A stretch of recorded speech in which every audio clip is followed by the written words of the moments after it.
You that keeps trying to carry tomorrow without me.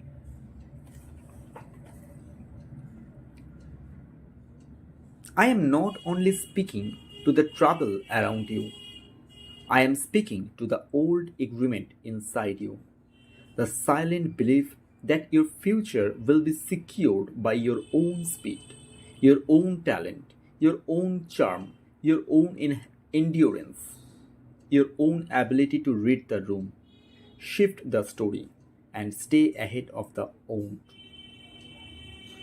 But, my child, your future is too holy to be governed by instinct. Your calling is too weighty to be built on self preservation. Your destiny cannot rest on the heap of natural strength and remain pure. So I come close, I interrupt, I wrestle, I praise, I refuse to let you slip out of my hands with your old work still intact. Do not mistake my grief for hatred. Do not mistake my resistance for rejection. When I oppose you in this way, it is because I am protecting what I placed inside you. I am not trying to destroy your life. I am trying to end the version of you that keeps trying to live it without full surrender. I am not attacking your value. I am exposing your false source. There is a difference.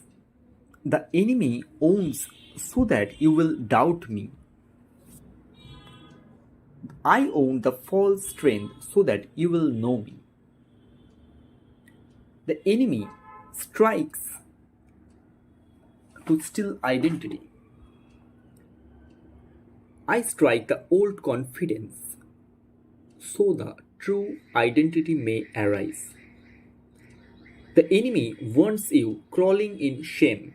I mark you so you will walk with authority. His touch leaves you empty. My touch leaves you changed. This is why the wrestling lasted until daybreak. Not because I lacked power, not because I could not end it in a second. I prolonged the night because some revelations can only be born under pressure. I stretched the struggle because the issue was not whether I could overpower Jacob. The issue was whether Jacob would keep clinging to the old name while heaven pressed him toward the new one.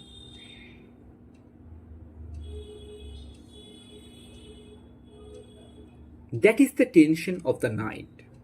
I was not trying to find out who would win. I already knew.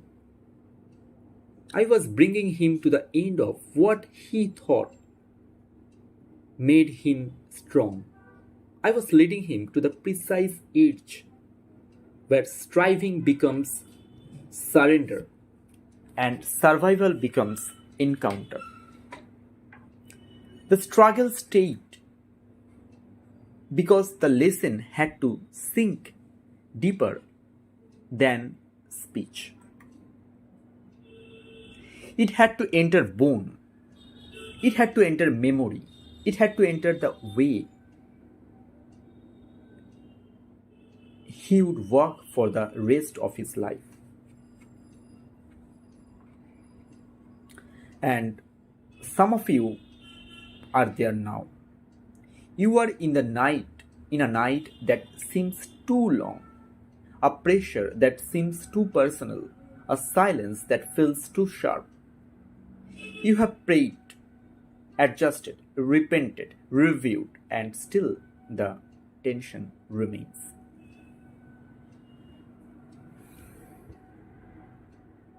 You thought the problem would leave when you become more disciplined. You thought the conflict would ease when you got your emotions under control. You thought one more strategy, one more explanation, one more promise to do better would make this heaviness revelation. It is soul realizing that the next season cannot be carried by the old shape of self. And when that realization comes, many try to run back into distraction. Many try to drown the ache with noise, with work, with people, with movement,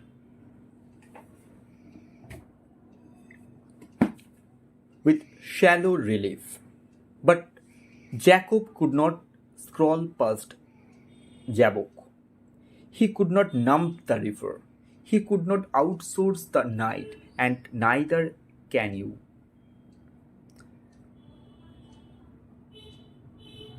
This is why I say it is a holy emergency, because you do not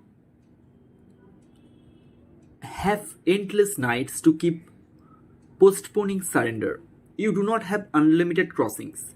There are moments when the window narrows and what could have been learned gently must now be learned intensely. There are seasons when patience gave you time, but now clarity demands response. I am not speaking panic over you, I am speaking precision. I am not saying all is lost. I am saying this moment matters. I am saying there is a threshold before you, and thresholds do not reward half yielded hearts. What I am bringing you into will crush the old methods if they enter with you. So I am dealing with them now, before the greater weight arrives.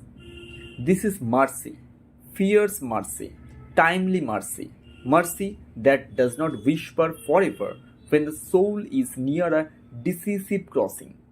Jacob did not know that the limp would become part of his authority. In the dark, it only felt like pain. In the moment of contact, it felt like loss.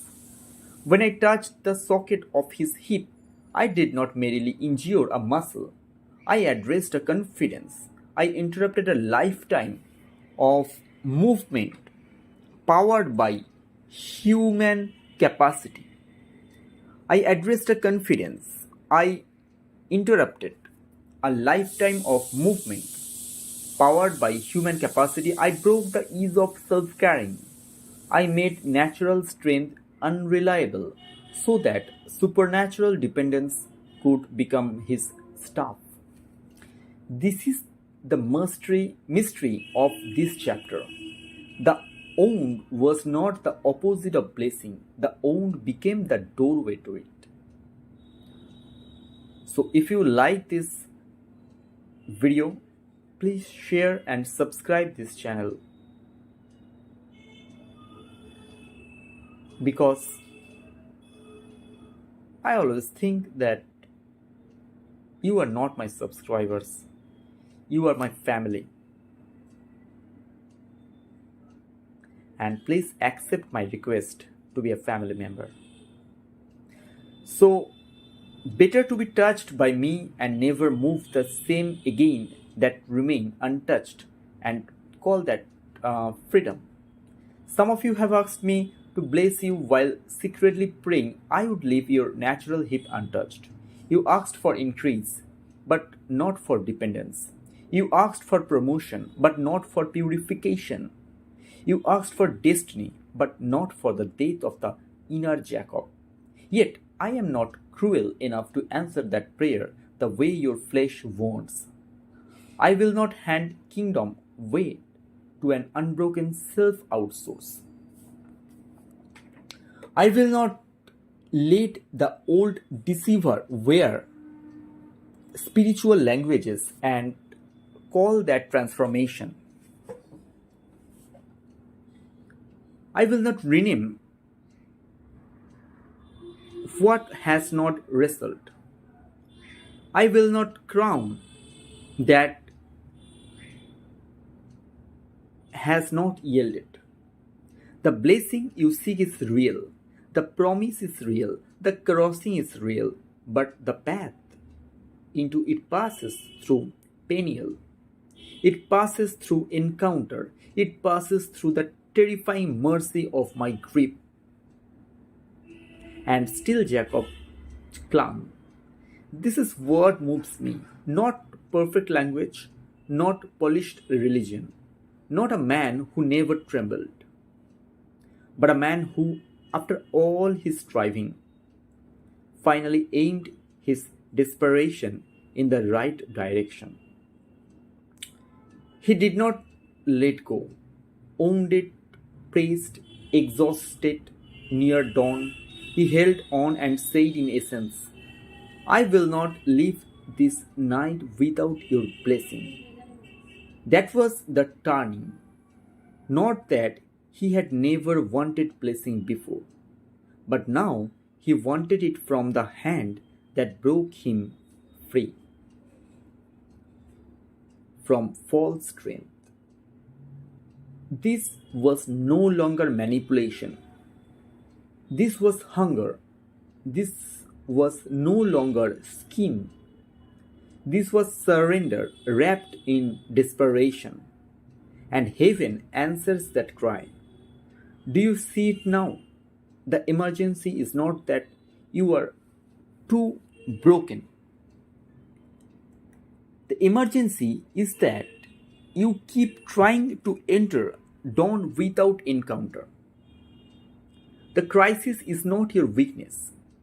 The crisis is your attachment to a strength that was never meant to carry the weight of who you are becoming.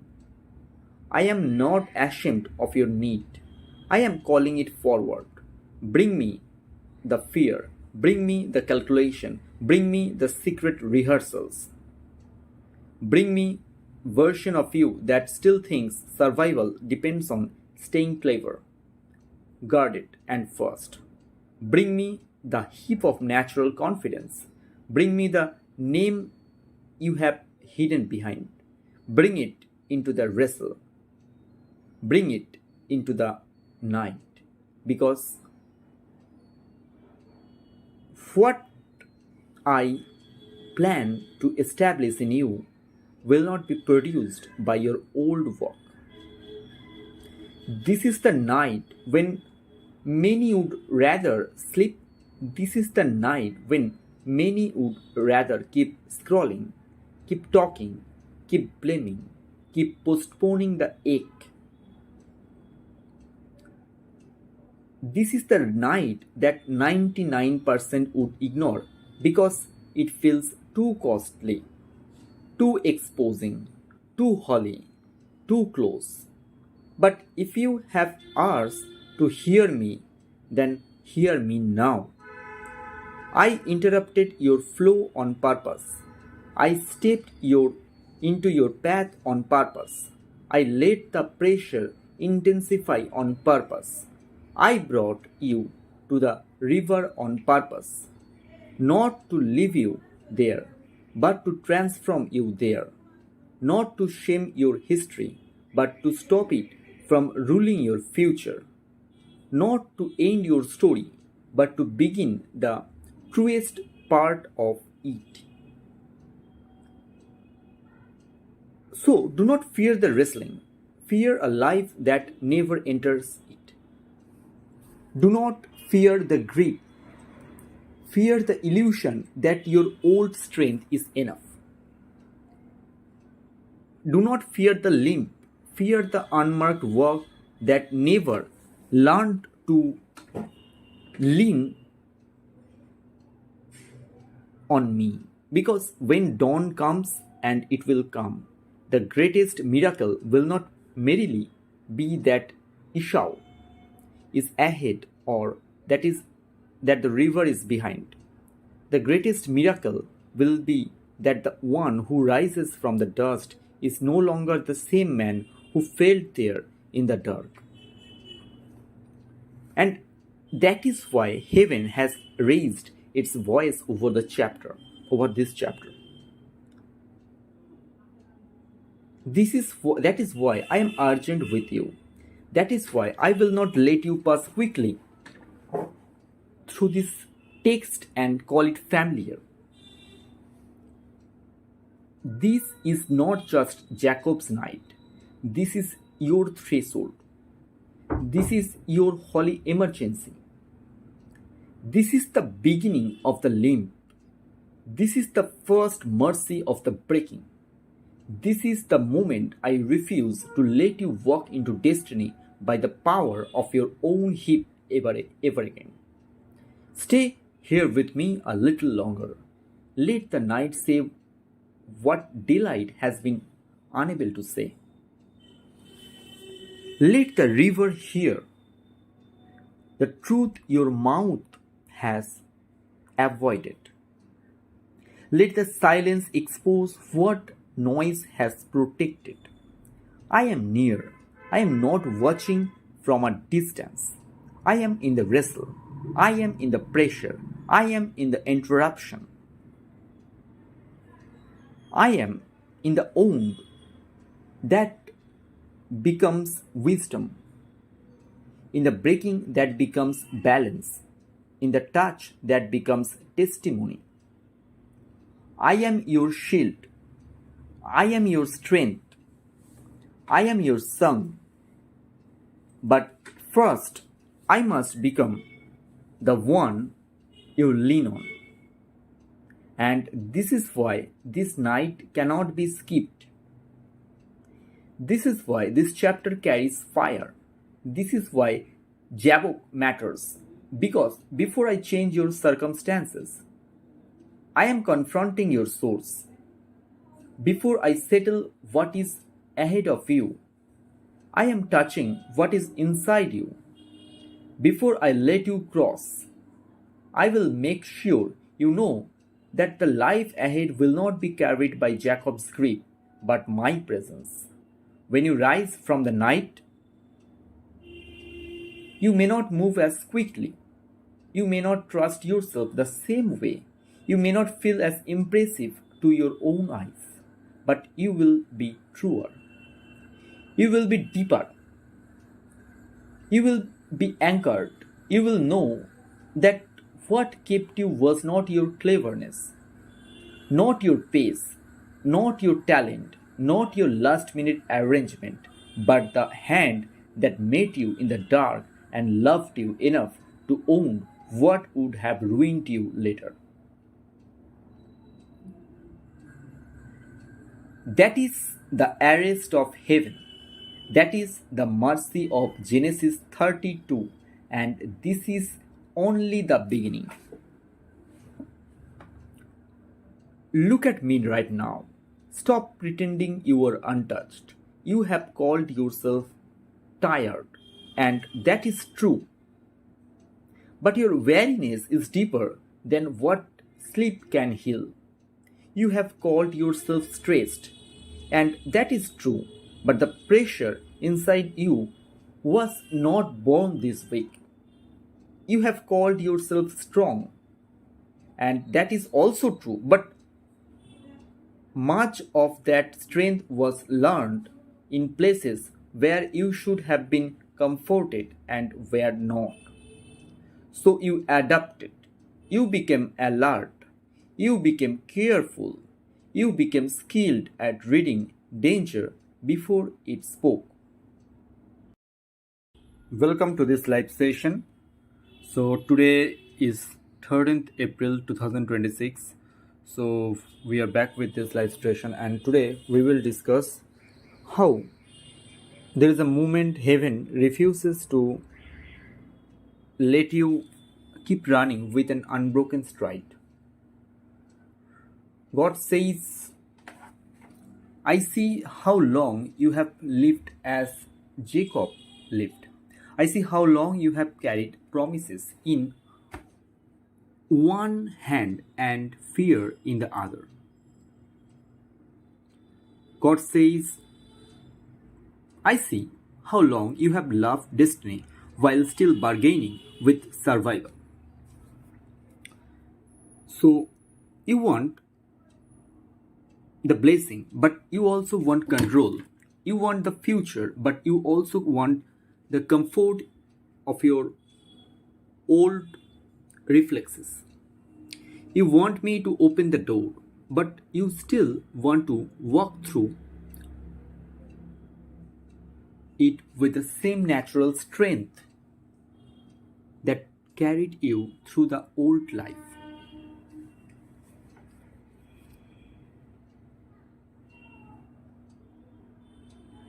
And I am telling you now with urgency and with love that you cannot enter what I spoke over you while remaining untouched by my hand. You cannot keep the same name, the same posture, the same dependence, the same inner arrangement, and expect to stand in the place I have called you to stand. The crossing is near. Esau is near. Dawn is near. And because the moment is narrow, heaven cannot wait. This is why God says, I led Jacob to the river. This is why I let him become alone. This is why I allowed the night to deepen until every noise grew thin and every human support stood on the other side. I was not punishing him with solitude. I was arranging the room for transformation. Some things cannot happen in the crowd. Some names cannot be changed in public. Some battles must be fought where no applause can reach you and no familiar face can interrupt what my grief has started.